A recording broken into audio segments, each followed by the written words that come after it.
Parado para ouvir a palavra. Amém?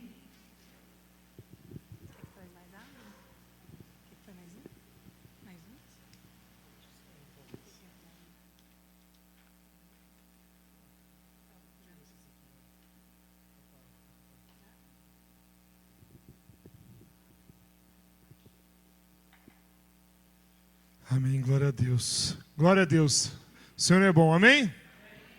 Obrigado. Então o Senhor é bom, o Senhor é maravilhoso. Amém? Diga assim, o Senhor é bom. O Senhor é muito bom. O Senhor é maravilhoso. Agora inventa alguma coisa para Deus aí. Fala, o Senhor é lindo, o Senhor é digno, o Senhor é bondoso, o Senhor é maravilhoso, o Senhor é bonitão. Amém? Ô André, preciso do mudador lá. Esqueço o nome do negócio. Nunca uso esse negócio, então hoje vou usar. Depois você vê se a cor ficar bom, porque eu não... Tá bom. Não precisa, só fica escuro. Irmãos, vamos orar, agradecer a Deus por esse momento. Que o Senhor fale aos nossos corações através da palavra dele, amém? Pai, obrigado, Deus, porque a tua palavra é viva e eficaz. E eu te peço, Pai, que ela, Pai, faça morada nos nossos corações, transforme a nossa mente, transforme as nossas atitudes e mude o nosso coração. Pai, que eu seja apenas um canal da tua bênção, da tua palavra, e que o Senhor faça, Deus, a tua vontade em nosso meio. Nós te pedimos no nome de Jesus. Amém. Amém? A palavra transforma. Amém? Com certeza você já mudou muita coisa na sua vida por causa da palavra de Deus. Amém? E eu quero falar um pouquinho hoje sobre algumas coisas, mas esses dias nós falamos sobre festa tabernáculos, algumas coisas do tipo, sobre porquê das festas. Eu vou falar um pouquinho hoje sobre o porquê de uma festa tabernáculos, mas eu quero ligar mais, na verdade, à nossa família.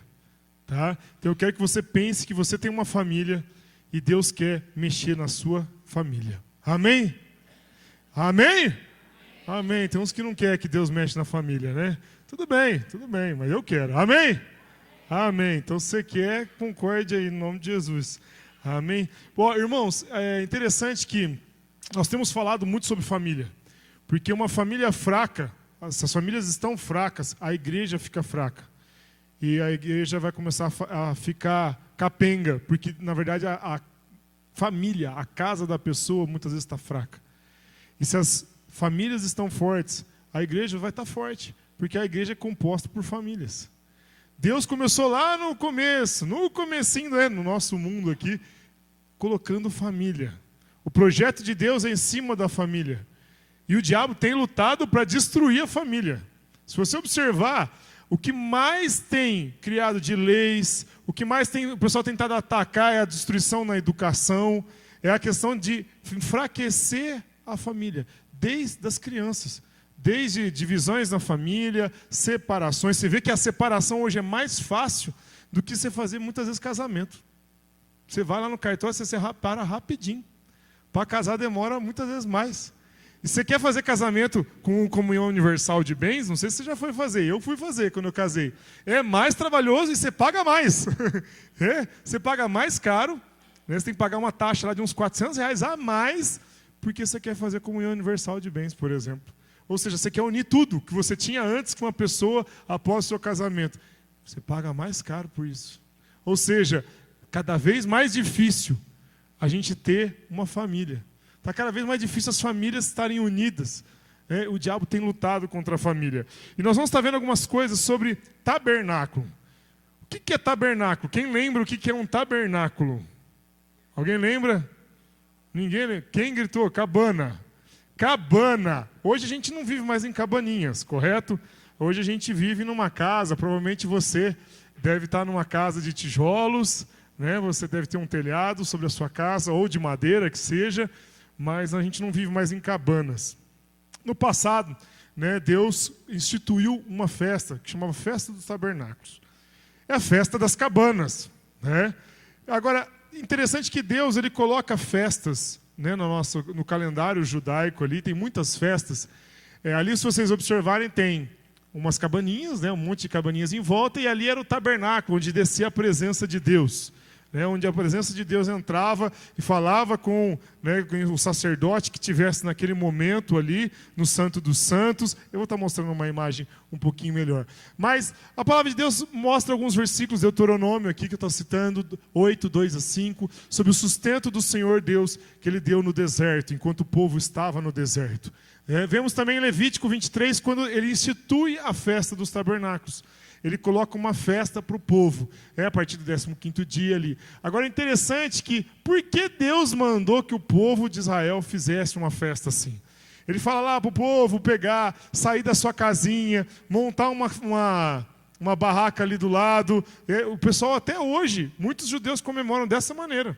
Eu tenho uma prima minha que é judia, vamos dizer assim, e ela comemora desse jeito. Ela sai naquela semana, eles montam uma barraquinha fora de casa, levam as crianças para fora, eles dormem lá naquela barraca. É interessante que eles fazem isso para quê? Para lembrar do tempo em que eles viveram no deserto, viveram em cabanas, e para passar isso de geração em geração. Interessante que isso chega até hoje, né? Como eu falei para você, tem uma prima minha que faz isso até hoje. E as festas do Senhor, se a gente vê, tem muita festa na Bíblia. E não só festas, algumas coisas Deus institui para que a gente passe de geração em geração. Ou seja, de família em família. Amém? Você está aqui hoje porque alguém pregou o Evangelho para você. Alguma família, que não ou pode ter sido a própria sua família, ou outra família, foi usada para levar o Evangelho até você. E você foi evangelizado. Ou você está sendo alcançado através de família. Se você não conhece Jesus e está conhecendo hoje, vai conhecer hoje, você também está sendo alcançado por família, porque eu faço parte da família de Cristo. Amém? Se você faz também, você também vai ser usado para levar o Evangelho para outras pessoas. Agora, Deus mandou fazer isso, né? Como eu falei aqui, Levítico 23, 42, fala assim, morem em tendas durante 7 dias, todos os israelitas de nascimento morarão em tendas, para que os descendentes de vocês saibam que eu fiz os israelitas morarem em tendas quando eu os tirei da terra do Egito. Eu sou o Senhor, o Deus de vocês. Ou seja, o povo morou em tendas no deserto. Foi por isso que Deus instituiu essa festa, para passar de geração em geração. E eu fui chamado, e você também foi chamado, para a gente passar de geração em geração aquilo que nós aprendemos da palavra. Amém? Você ser usado para levar. Então, por que o povo morou no deserto? Então, vamos relembrar um pouquinho. Por que o povo morou no deserto? Quem sabe? Por que o povo lá de Jesus, os judeus moraram no deserto? Na época eram hebreus. E aí, gente? O que eles resolveram lá? Vamos morar no deserto, lá não tem água, não tem nada. Então, vamos morar lá. É isso? Não. Por que eles moraram lá?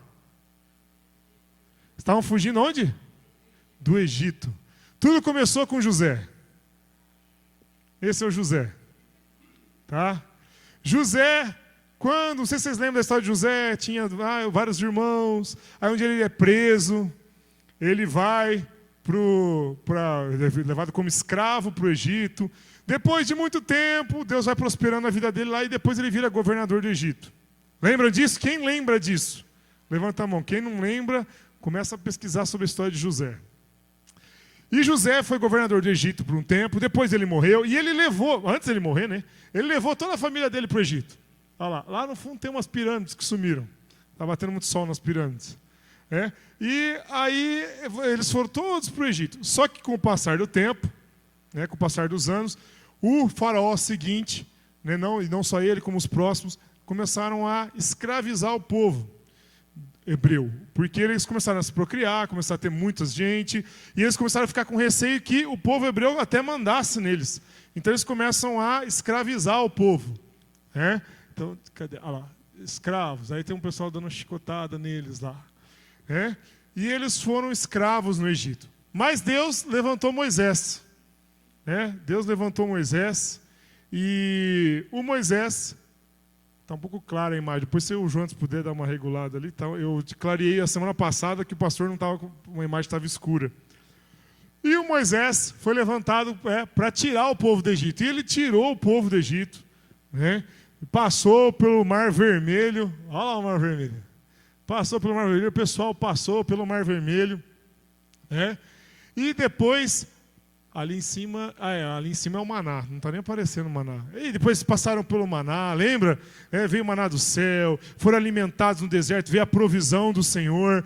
E depois, com o tempo, Deus falou com Moisés e deu as tábuas da lei. Aqui é o Moisés aqui embaixo. Tá bom, juntos, tá bom. Ficou escuro. Estava melhor. Não quer que apague a luz. Tá vendo? Aí.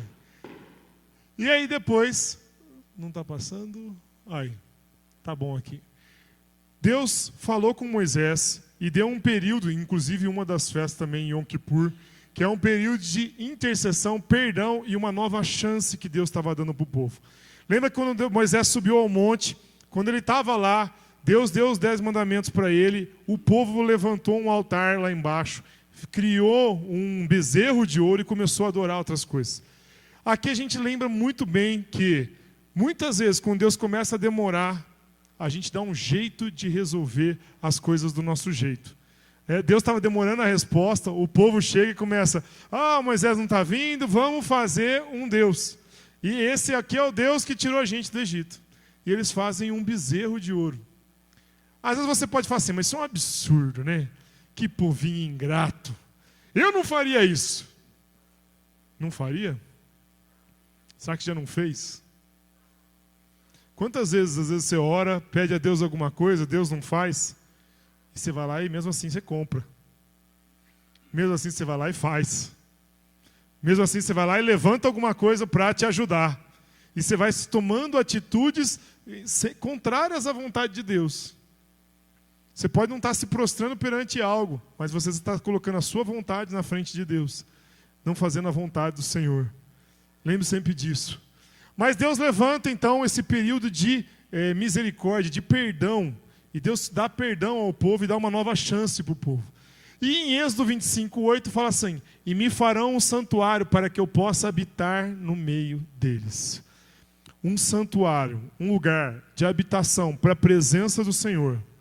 Então Deus criou, ordenou a Moisés, você vai fazer assim, assim, assim. Passou um monte de regras, um monte de normas para ele fazer uma tenda, onde seria o santuário do Senhor, onde seria o tabernáculo do Senhor, ou seja, a morada onde Deus iria ficar, onde Deus estaria com a sua presença, o tabernáculo do Senhor. Tá? E aqui, cadê o tabernáculo? O Senhor habitou no tabernáculo. Aqui é o tabernáculo, uma imagem mais ou menos por dentro.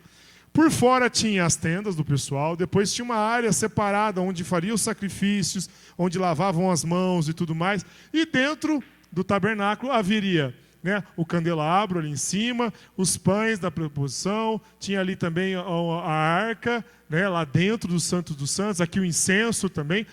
Está vendo aquela imagem ali? Santo é essa área aqui. E santíssimo é aquela área lá dentro.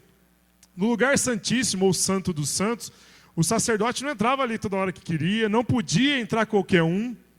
Tinha regras estabelecidas. Ele não podia entrar a hora que ele quisesse. Ele não podia entrar, nem tocar nas coisas. Ele não podia fazer Nossa, é cheio de regras.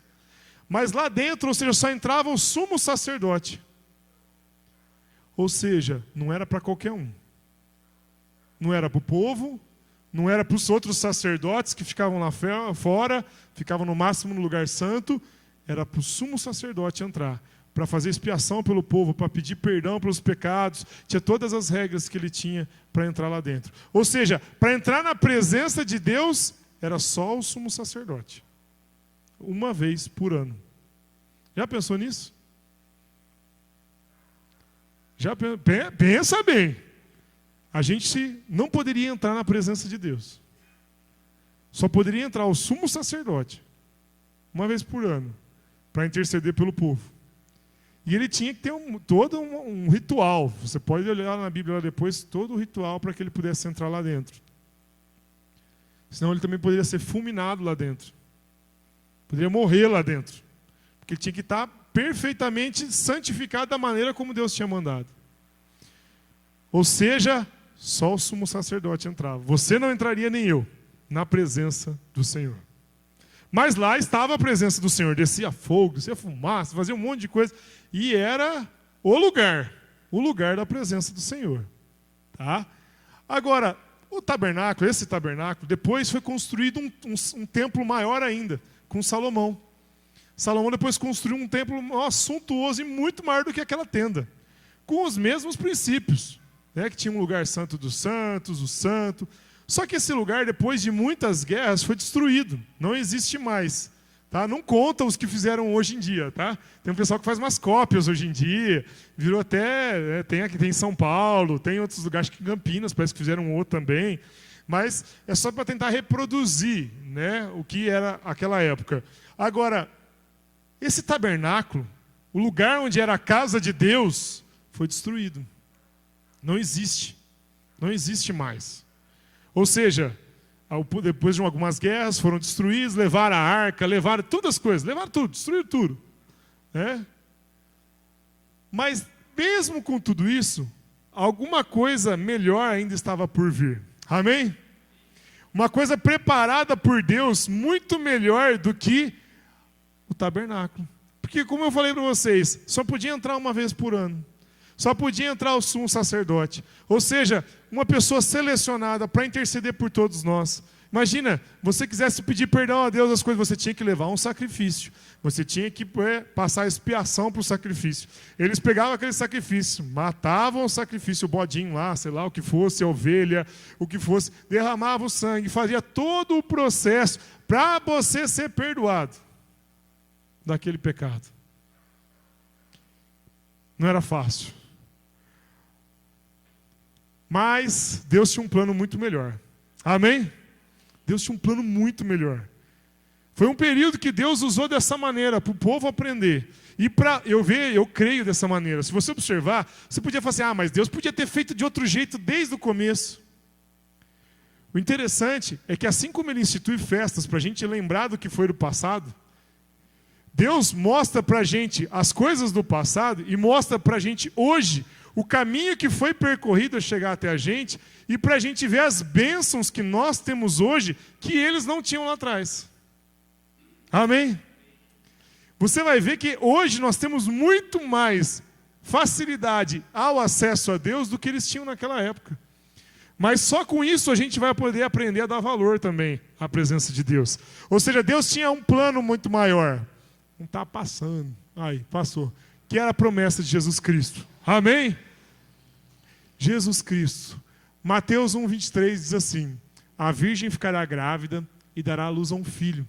Eles chamarão Emanuel, que significa Deus conosco. Emanuel é Deus conosco, Deus presente. Ou seja, Deus se manifestou em carne e habitou no nosso meio. Amém? Através de Jesus. O próprio Cristo, né? A encarnação de Deus veio sobre a terra, andou no nosso meio, né? João fala um pouquinho sobre isso, João 1,14, e o verbo se fez carne e tabernaculou, tem umas versões que falam isso, o verbo se fez carne e habitou entre nós, cheio de graça e de verdade, e vimos a sua glória, glória como do unigênito do Pai. Amém? Ele tabernaculou, ele se fez presente, assim como tinha o tabernáculo lá, morada, a habitação do Senhor, ele se faz presente através de Jesus Cristo. Glória a Deus por isso, amém? Ou seja, Deus já faz algo diferente. Não, então vou fazer o seguinte, eu vou lá morar no meio deles. Porque já que levaram o templo, já destruíram tudo aquilo, e aquela presença era muito assim, específica para um só, vamos levar Jesus então. E Jesus habitou naquela época, fez a diferença, mudou o rumo da história. Tanto que o mundo é dividido mesmo para os crentes ou os descrentes, em antes de Cristo e depois de Cristo. Porque ele mudou o rumo da história. E Jesus nasce. Quando Jesus nasceu, nós vemos ali, tanto em Mateus como em Lucas, as descrições, José, Maria, vem o anjo, se apresenta a Maria, fala para ela que ela ia ter um filho. Daí ela fala assim, mas como? Eu não tenho nunca se deitei com homem nenhum, como que eu vou ter um filho? Ele fala, você vai ser grávida do Espírito Santo, o Espírito Santo vai ser sobre você, e você vai dar à luz um filho, você vai dar o nome dele de Jesus. Aí o anjo aparece para José, porque José ia abandonar Maria. Porque ele falou assim, não vou que envergonhar ela, tudo, pode ser pegar mal. Então, eu vou sair de cantinho, mas aí vem um anjo, aparece para ele e fala assim, não vai fugir não, José, fica com ela, porque ela está grávida, e esse menino é do Espírito Santo, é do Senhor.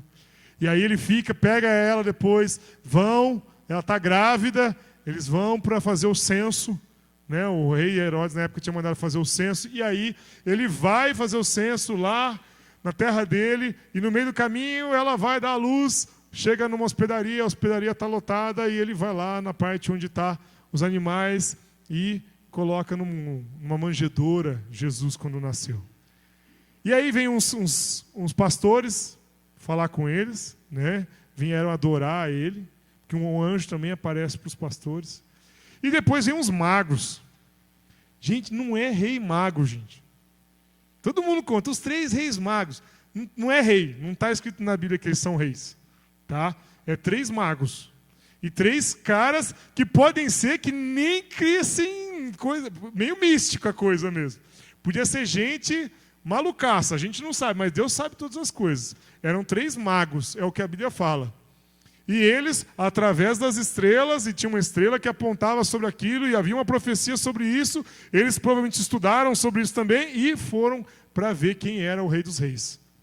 Chegando lá, encontraram o menino, e eles já sabiam que era o Filho de Deus. E eles levam presentes para Jesus. Vocês lembram o que eram os presentes? Dólares, celular novo, e que mais? Um computador, notebook. Não. Incenso, ouro e mirra. Tá? Agora, para pensar, gente. O que Jesus ia fazer com ouro? Um bebezinho faria com ouro? Nada. Mas os pais, sim. Se você for ver depois, eles cuidam, eles fogem para onde? Quem lembra? Jesus, José e Maria, eles fogem para onde? Porque depois vão querer, o rei vai mandar matar todos os bebezinhos que estavam nascendo. Eles fogem para o Egito. Com certeza isso aí serviu de sustento para José e Maria, para agora sim, pagar as coisas, a viagem, de repente pegar um jegue 3 estrelas, um jegue melhor, comprar um jegue melhor, melhor para Maria, que chacoalhava menos, para o bebezinho. E levaram ele para o Egito, ficaram lá um tempo para depois voltar. Mas o interessante é que o incenso, o ouro e mirra serviram para o sustento da família. Agora são presentes. Se você estivesse ali, eu fiquei pensando sobre isso essa semana, porque eu estava preparando os estudos das células e eu fiquei refletindo sobre isso. O que você levaria para Jesus se fosse você? Que presente você entregaria para Jesus? Ali Deus com certeza direcionou esses homens para a necessidade daquele momento, correto? Com certeza Deus sabia e orientou aqueles magos a entregar alguma coisa que servisse de sustento para José e Maria. Mas vamos pensar na situação hoje. Imagina que Jesus tivesse nascido hoje, com a real situação nossa hoje, e mesmo que de repente José e Maria não precisassem de um sustento financeiro. Mas você pensar, o que você daria de mais importante para Jesus? Transferindo isso para a nossa realidade espiritual. O que eu posso dar de mais importante para Jesus? Esse simbolismo. Eita, nós. Deixa eu desligar aqui, gente. Esse simbolismo, eu quero que você pense. O que você daria para Jesus? O que você tem de mais importante, de mais valioso? Eu vejo assim, além da minha vida, que é a coisa que eu mais tenho importante, porque se eu não tiver minha vida, eu não vivo. E eu não consigo dar mais nada que seja importante se não for minha vida. Eu lembro sempre de uma música do Antônio Cirilo, que falava assim, o que eu daria ao Senhor? O que eu daria ao Senhor? Que eu daria ao Senhor pela minha salvação. Aí ele fala assim, não tenho nada a oferecer, então eu te dou o meu coração. Ou seja, eu dou minha vida, eu dou o que eu sou, porque eu não tenho nada físico que vale tanto. Mas pensando sobre isso, sem me contar, eu comecei a pensar, o que eu tenho de mais valioso? Talvez você possa pensar, é meu carro. O Walter pensou, aquele golzinho, bolinha que eu tenho, preto. É o meu carro, meu favorito. Mas você pode pensar, na minha casa, né? Minha casa. Minha TV lisão. TV não, gente, credo. Não sou contra a TV, tá, gente? Mas não é o que você tem mais de importante. O que eu tenho de mais importante é a minha família.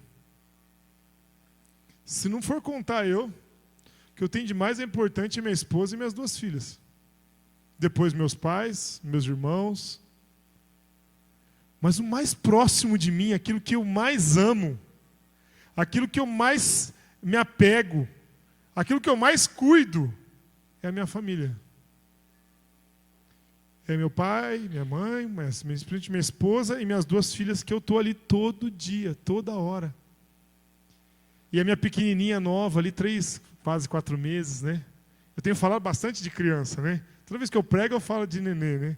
Porque eu estou nessa fase, gente, essa fase nenê, essa fase bebê, né? Essa fase de pai fresco de novo. É interessante que o cuidado que a gente tem que exercer sobre o bebê, o tanto que ele puxa de nós, ele suga de nós. E, por exemplo, a Rafa já não suga tanto, né? A gente suga no sentido de ficar dando bronca, de chamar a atenção, né? De fazer bagunça. Mas a outra daqui a pouco começa a chorar. E só resolve, às vezes, dando comida, ou passeando, andando, fazendo alguma coisa. Você tem que dar atenção para o seu filho.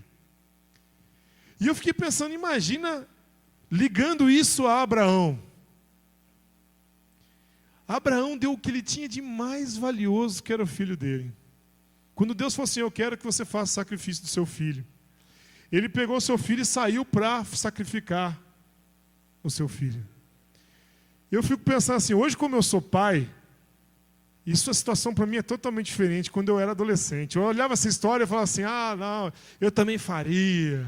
Você vê que aquele seu espírito esportivo, que você vai fazer tudo, que você é bom, que você consegue. Mas na hora que o bicho está no seu lado, na hora que você está ali, ó, aquela nenenzinha aí do seu lado, você fala, eu vou sacrificar o meu neném? Eu prefiro me sacrificar. Só que não foi isso que Deus pediu para Abraão, ele pediu o filho. A pessoa, se ele fala assim, eu quero que você sacrifique a Sara. A Sara já está mais para lá do que para cá, é mais fácil, né? Mais fácil, sacrifica a Sara, Senhor. Ou até eu mesmo. Eu me sacrifico. Mas não, sacrificar o filho. O que é novo. O que é melhor. Deus não pediu. Interessante isso. Já percebeu na Bíblia que Deus nunca pede o final, o resto. Não que a Sara fosse o resto, né? Mas Deus nunca pede o final. Deus nunca pede aquilo que já está velho. Os sacrifícios era sempre o quê? O melhor cordeiro. O mais bonitinho, sem defeito, sem mácula. Era cordeirinho, ele era novo. Não podia ser muito novo, mas também não podia ser velho. Não podia ser o cordeirinho que você chama ele e sai todo mancando. Com tendinite, com as artroses lá. O sacrifício era o melhor que as pessoas tinham. E eu pensando sobre isso, entregar um presente, eu tenho que dar o meu melhor para Deus. Amém? Não estou falando que Deus vai pedir para eu sacrificar fisicamente, de cortar minha filha lá. Mas eu quero entregar minha família para Deus, para que Ele domine a minha família. Amém? Eu quero que você pense sobre isso. O que eu tenho de mais importante, eu quero entregar para Jesus. Não sei se você, mas para mim é minha família. Provavelmente para você também deve ser. Porque eu não consigo enxergar nada mais valioso que a família. E nós possamos aprender a entregar nossa família nas mãos de Deus. Porque eu não sei como cuidar bem da minha esposa. Eu não sei como cuidar bem das minhas filhas. Mas Deus sabe. Amém? Ele sabe. Ele sabe como, quando e o que fazer com a minha família. Então, o melhor presente que eu posso dar para Ele é a minha família. e eu possa entregar na mão dele. Você possa aprender sobre isso, eu posso entregar na mão de Deus a minha família, a minha casa, os meus bens, tudo, tudo. Mas principalmente, se você tiver filhos, os seus filhos, sua esposa, seu trabalho, tudo que você faz, aprenda a entregar na mão de Deus. Amém? Amém! Amém! Amém! E aí depois vem João 3,16. Jesus cresce, né? Jesus cresce, ele é apresentado, depois ele vai ao templo com 12 anos, vai mostrando várias coisas, depois começa o ministério dele, ele faz muitos milagres na terra, até o momento que depois ele se entrega por nós. João 3,16 fala o quê? Porque Deus amou o mundo de tal maneira que deu o seu Filho unigênito, para que todo aquele que lhe crê não pereça, mas tenha vida eterna. Ou seja, ele entrega o Filho, Deus entrega o Filho dele por nós. Amém? Ele entrega o que é mais valioso para ele. Olha só, mais uma vez, Deus não entregou outras coisas. Deus entregou o melhor. Amém? Deus não trabalha com as coisas, essas coisas de oferta, de dar as coisas, de pedir as coisas com as coisas mais fracas, como eu falei para você, mais velhas. Deus sempre quer o melhor. Que você possa aprender sobre isso e você fazer o melhor para Deus em tudo. Em tudo, em tudo. Você vai trabalhar, faça o melhor. Você vai cuidar do seu marido, faça o melhor. Você vai fazer um rango para ele. Não faça qualquer rango, faça o melhor. O Ademir pede lá, ô Sônia, faz aquela comida que só você faz. A Sônia vai fazer o melhor para o Ademir. Aí ela pede, mas Ademir, eu quero que também você cuide do carro, Ademir. Eu não quero andar nesse carro sujo, Ademir. Tem que lavar o carro.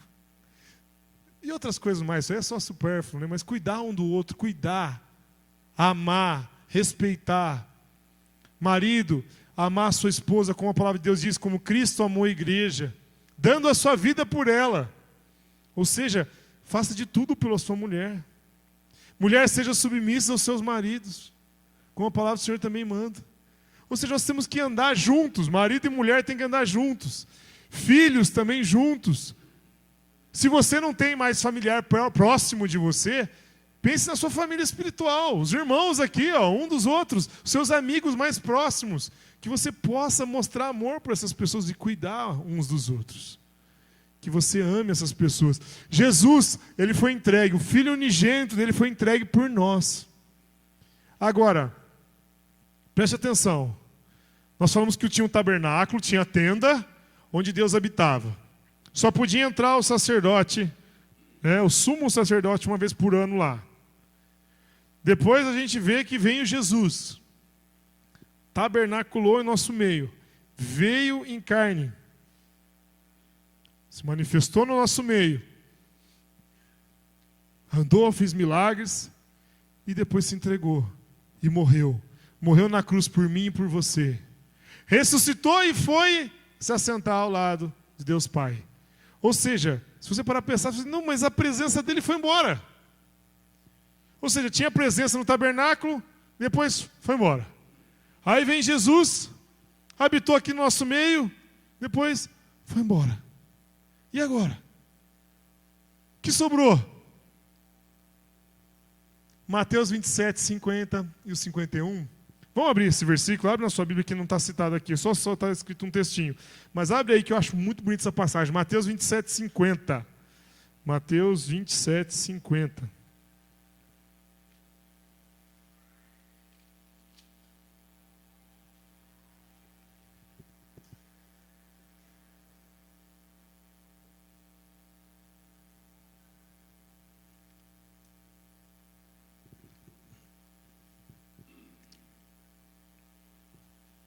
Aqui Jesus está na cruz.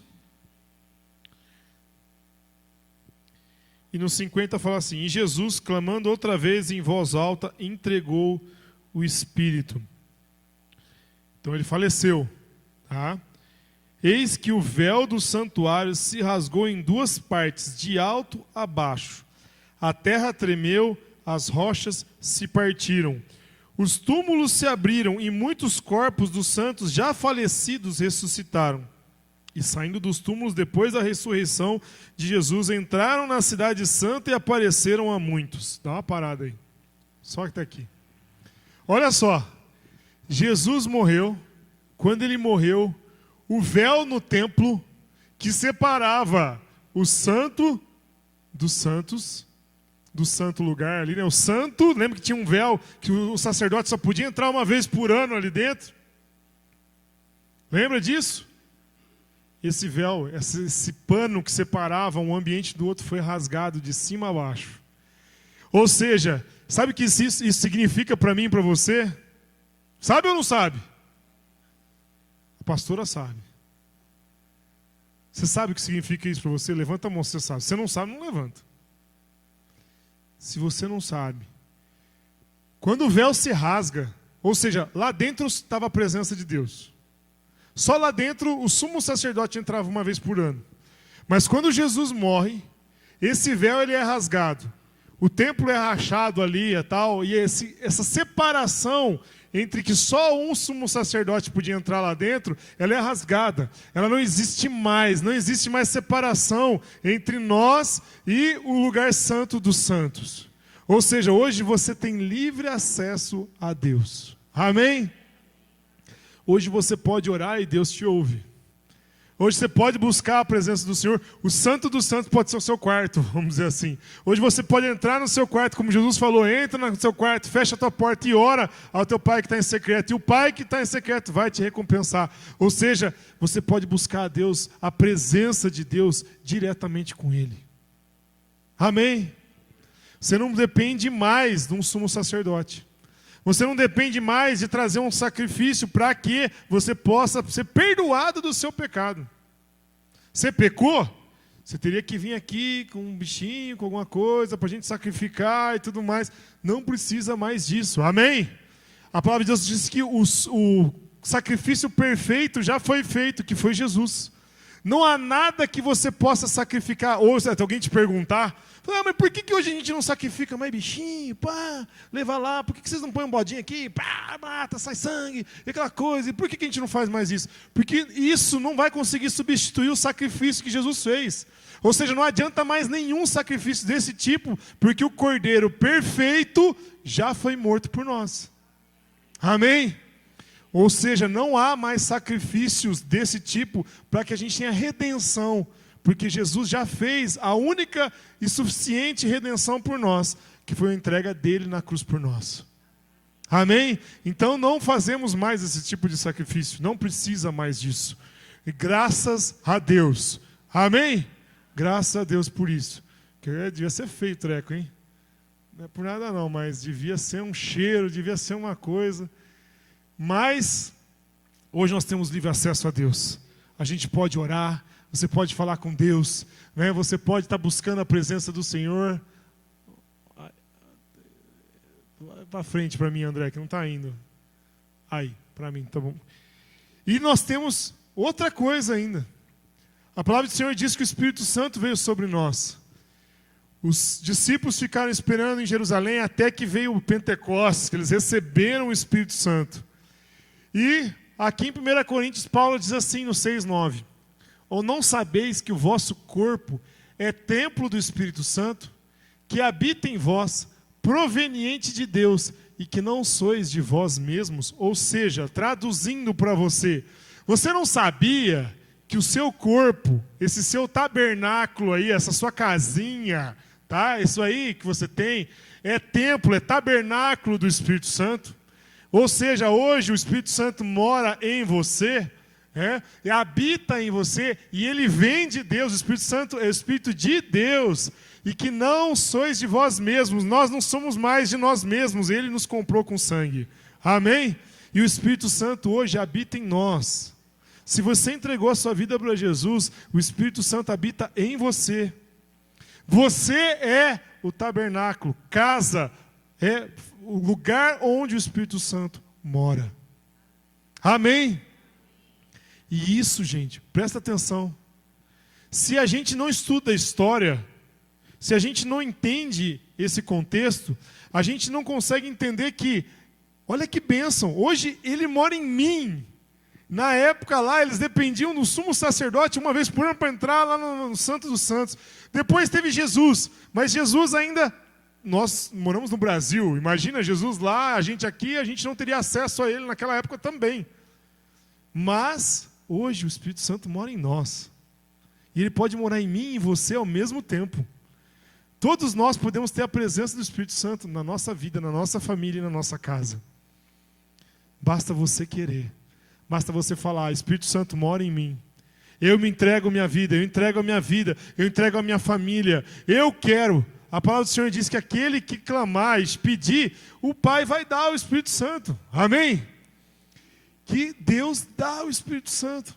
A palavra de Deus diz assim que o pai que é mau, ele fala assim, vós pais que são maus, sabem dar boas dádivas aos vossos filhos, quanto mais o Pai Celestial vos dará o Espírito Santo àquele que pedir. Ou seja, Deus vai dar o Espírito Santo àquele que pedir. Presta atenção nessa passagem. Eu que sou ruim, eu sou ruim, sou pecador. Você que é pai, é mau, pecador, sabe dar bons presentes para o seu filho. Eu sei cuidar bem das minhas filhas. Eu dou coisas gostosas para elas.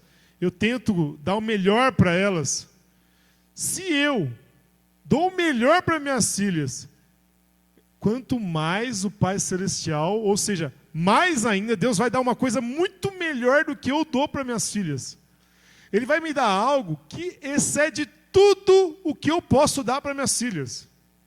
Presta atenção, eu poderia vender meu carro, minha casa, todos os meus bens. Sei lá, imagina que você conseguiu juntar um montante, 500 mil reais, e você dá para sua filha, ou comprar de tudo que você imagina de bom e melhor para os seus filhos. Quanto mais o Pai Celestial vos dará o Espírito Santo. Ou seja, o Espírito Santo é o melhor de Deus. Lembra que a gente falou que Deus trabalha com o melhor? Ou seja, o Espírito Santo é o melhor que Deus pode dar para qualquer ser humano. O Espírito Santo é a melhor coisa que Deus tem para nós. Basta você pedir. Se você não pediu ainda, você tem que pedir. Porque é o que Deus tem de melhor para você. Amém? Se você não está vivendo no Espírito, ou até você um dia entregou sua vida para Jesus, mas você não está vivendo andando com Deus, é a chance de você aprender a andar com esse Espírito. Andar com o Espírito de Deus, para que Ele conduza a tua vida. A palavra de Deus diz que aquele que é filho anda no Espírito. Nós precisamos andar no Espírito. É todo dia, é uma caminhada. Não é só um momento lá atrás. Eu já costumo dizer isso sobre...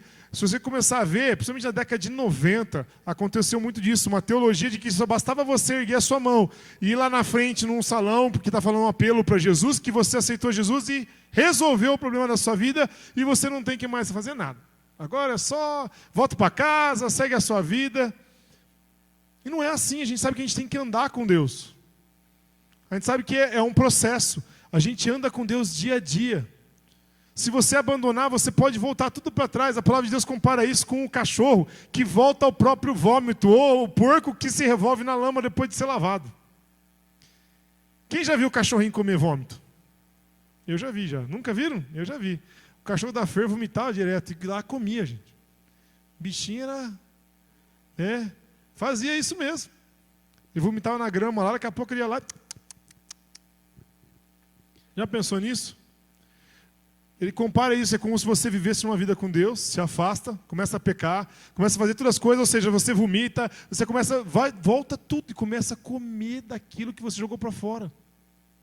Você tinha rejeitado aquele pecado na sua vida, você tinha rejeitado aquela vida, e de repente você começa a lamber ela de novo. É como se você tivesse assim, eu parei de pecar, não vou ficar mais com as menininhas, mas daqui a pouco você começa a mas era bom, né? Mas aquela época... Já viu o irmão contar testemunho dando mais ênfase para o passado do que para o presente? Uma vez o cara foi dar um testemunho na igreja, levou uma pinga, pôs em cima da mesa e falou assim, irmãos, quando eu era do mundo, ele levou lá, pôs assim, eu bebia um no café da manhã, e toma lá. E na hora do almoço eu ia lá e tomava outra.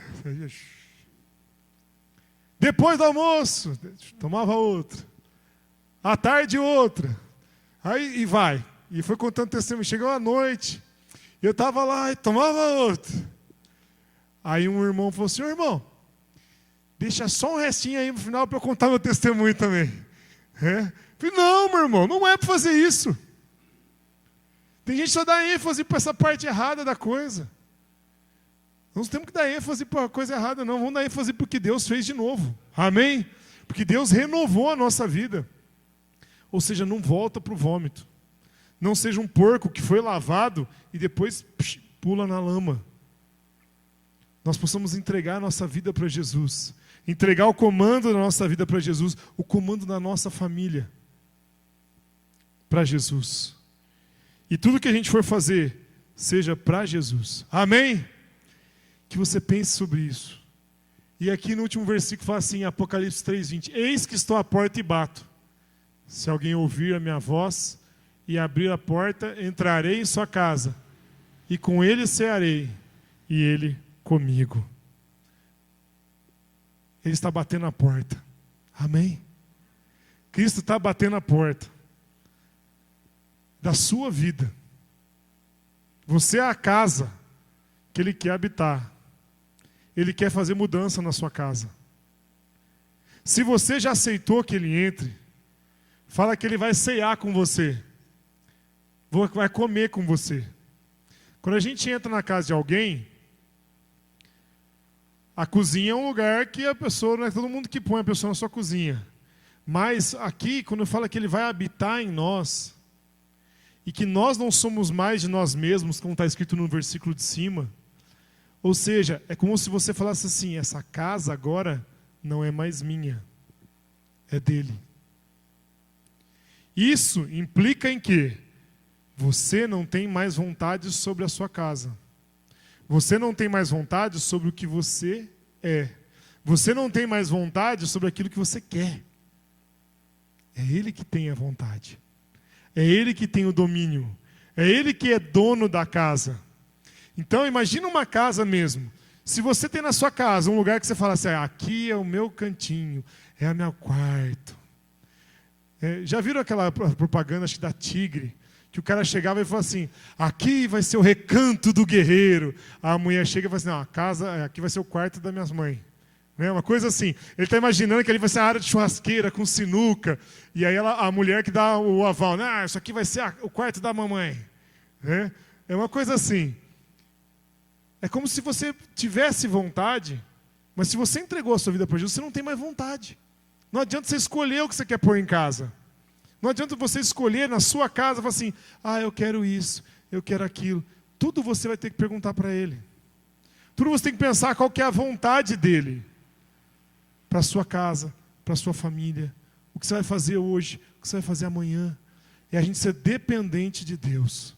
Amém? É aprender a ser dependente dEle, da vontade dEle. Por isso que lá no Pai Nosso fala, seja feita a tua vontade, assim na terra como no céu. Não a minha vontade, não o meu plano, não o meu desejo, mas sim o plano dEle, o desejo dEle, a vontade dEle. Amém?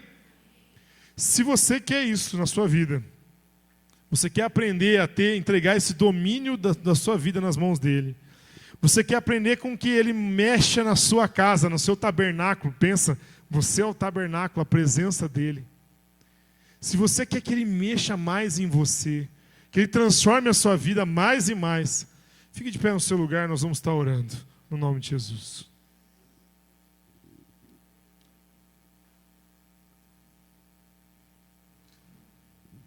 Quero que você feche seus olhos.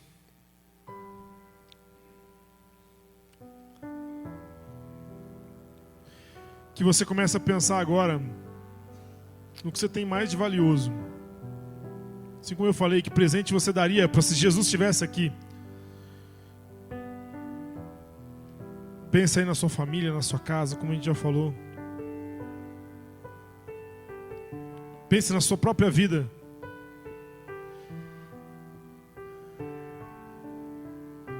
Deus, eu te peço, Pai, no nome de Jesus Cristo, olha para cada um aqui, Pai. Pai, que o gesto dessas pessoas, Pai, de estar de pé, de querer mudança, seja o abrir a porta do coração deles para Ti, Pai. Porque o Senhor está à porta batendo. Pai, que cada um aqui possa, se Deus, aceitar isso na sua vida. Que o Senhor entre. Por isso nós dizemos nessa noite, entra Jesus. Entra Jesus na minha casa. Diga isso para Ele, abra sua boca agora e fala assim, entra Jesus. Entra na minha vida. Entra na minha casa. Transforma tudo que tem que ser transformado. Tira aquilo que não presta. Tira os lixos que estão acumulados. Limpa a minha casa. Limpa a minha vida. Espírito Santo. Espírito Santo, eu te peço agora no nome de Jesus Cristo, Pai, que a Tua presença, Pai, esteja sobre nós. O Senhor já está em nós, porque a Tua palavra diz, Pai, que aquele que entrega a sua vida a Ti, o Espírito Santo vem morar em nós. Mas nós queremos dar essa liberdade ao Teu Espírito, Pai, a transformar a nossa vida, a transformar nossas atitudes, a transformar o nosso caráter. Como é difícil, Deus, transformar o nosso caráter. Como é difícil pela nossa força mudar o que a gente gosta. Lutar contra a nossa carne, porque a nossa carne não quer fazer a Tua vontade. A minha carne não quer obedecer. Mas eu quero que o Teu Espírito domine a minha vida, para que eu Te obedeça, Pai. Para que eu possa abrir mão da minha vontade, e abrir mão do nosso querer, e o Teu Espírito prevalecer sobre nós. Prevalece, Senhor, contra a nossa carne. Prevalece, Senhor, contra o nosso, Deus, a nossa vontade. Que Teu Espírito prevaleça na vida de cada irmão e cada irmã aqui. Que o nosso espírito seja fortalecido pelo Teu Espírito. E assim possamos vencer a luta contra a nossa carne. Porque não há tentação sobre-humana. Não há tentação que nós não possamos suportar. Porque a Tua palavra diz isso. E que o Teu Espírito nos fortalece na fraqueza. Que quando somos fracos é aí que somos fortes. Porque o Teu Espírito está conosco. Eu te peço, Pai, fortalece-nos, Pai. Para cada um aqui vencer o pecado, Pai. Vencer as tentações da semana. Vencer as tentações do dia a dia. Dizer não ao pecado. Dizer não às coisas que têm nos puxado para as trevas. E, Pai, que possamos entregar tudo nas Tuas mãos. Inclusive a nossa casa. Inclusive a nossa família.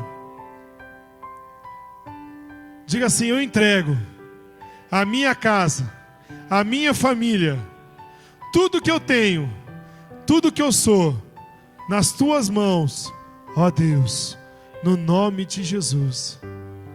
Amém. Amém. Que Ele more em você, habite em você, e você nunca mais saia da presença dEle, no nome de Jesus. Amém? Amém. Pode se assentar.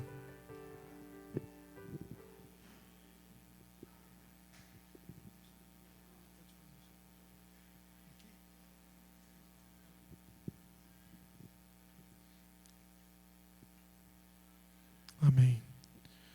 Nós vamos estar tomando a ceia do Senhor. Pastor, quer? Amém. Uma coisa que é importante a gente estar lembrando, nós cremos que, pelos estudos que nós estivemos estudando, lendo, que Jesus não nasceu em Natal, em dezembro, né? Jesus, um dos motivos é que lá em Jerusalém é frio, bem frio, tem lugar que neva, e a Bíblia fala que quando Jesus nasceu, Maria e José foram para Belém, né, para decretar lá, escrever que eles eram, está na contagem das pessoas, né, e o censo, e para ir a pé ou de burrinho, né, com gelo no chão, com um nenê recém-nascido, ia ser difícil, né, e outros motivos. E na contagem, assim, quem quiser ver um pouquinho mais, a gente tem uma apostila sobre isso, a maior chance de que Jesus tenha nascido, que data, seria próximo de setembro e outubro.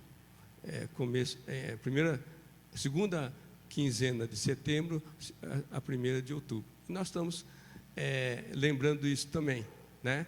Quando fala tabernaculou, tem a ver com montar um tabernáculo, tudo isso que o Mateus falou, e que seria próximo dessa data, tá? Então, para nós, o Natal lá de dezembro é só uma invenção, e isso é verdade. Se você ler a história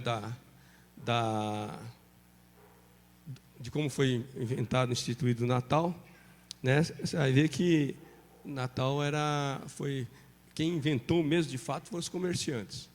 E aí você vê o resto, tá? Nós vamos participar da ceia agora. Mateus falou que Jesus está querendo entrar e ceiar conosco. E eu queria fazer, eu acho que eu nunca fiz esse comentário que eu vou fazer hoje sobre a ceia. A ceia foi instituída por Jesus, um pouquinho antes dele morrer. Jesus chamou, estava comendo com os discípulos e falou: olha, esse momento eu vou celebrar, vocês vão celebrar comigo a minha morte. Assim, em outras palavras, né? E o pão representa o meu corpo e o vinho representa o meu sangue. E ao vocês participarem, eu estou decretando aqui uma aliança com vocês. Vocês participando, vocês estão reafirmando que querem uma aliança comigo.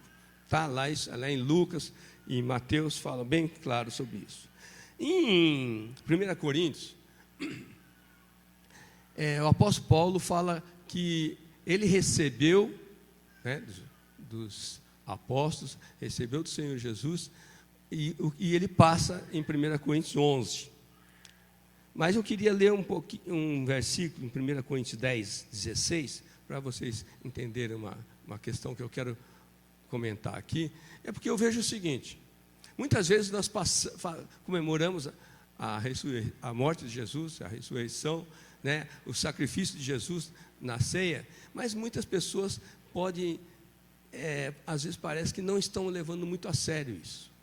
É uma ordem de Jesus para celebrar, né? Na realidade, se nós tivéssemos tempo e condições, nós poderíamos fazer isso todo domingo que nós nos encontrarmos, porque ele fala: toda vez que vocês se encontrarem, né, celebrem a morte e a ressurreição. 1 Coríntios 10, no verso 16, o apóstolo Paulo fala assim: acaso o cálice da bênção que abençoamos não é a comunhão do sangue de Cristo? O pão que participamos não é, porventura, a comunhão do corpo de Cristo? Então, ele está dizendo assim: é uma bênção você participar, e você está participando de uma comunhão com o corpo de Cristo, né? Quem é o corpo de Cristo? Efésios fala bem claro que o corpo de Cristo são aqueles que são salvos, fazem parte da igreja de Cristo. Eu faço parte. Agora, você pode participar, pode fazer parte, deve fazer parte se você aceitou Jesus Cristo de coração, né? Se você está levando Jesus assim meio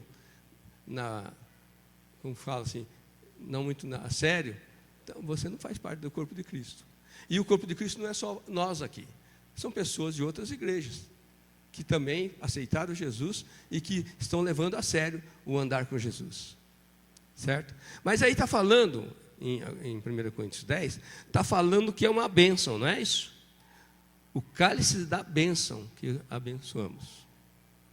Ou seja, participar da ceia é uma bênção, porque você restaura a comunhão com o Senhor, a aliança que Ele se ofereceu para nos dar, e você firma uma aliança, a aliança que você tem com Ele, reafirma, né?